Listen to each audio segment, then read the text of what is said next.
Later this month, astronauts will take off from American soil for the first time since 2011. And many space fans are looking forward to this moment, but officials want to make sure they keep their distance. News 6's James Sparvero shows us how troopers plan to enforce the rules and what the astronauts are doing to get ready for the big launch. For 2 months, the world has familiarized itself with going into a quarantine. Today, it's the astronauts' turn. Bob Behnken and Doug Hurley entering standard isolation 2 weeks out from NASA and SpaceX planning to return crewed spaceflight to Kennedy Space Center. And before the big launch, May 27th, this weekend, 2 rockets are scheduled to lift off on the Space Coast. Just a 20-hour turnaround. Space enthusiasts hoping for twice the thrill. This is the future. And in terms of crowds, State Trooper Lieutenant Channing Taylor can also speak from experience in the past.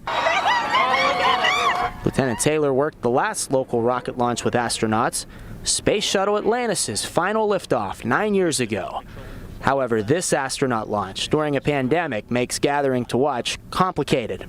The NASA administrator has advised people to watch from home. The sheriff in this county has advised people to come out if they can keep their distance.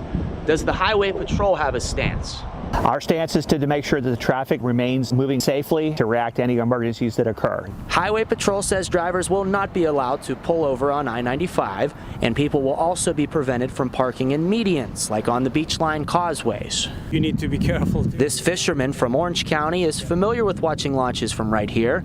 He supports watching the launch in person. Some people want to do it, some people don't. If people, use their logic, everything will be okay.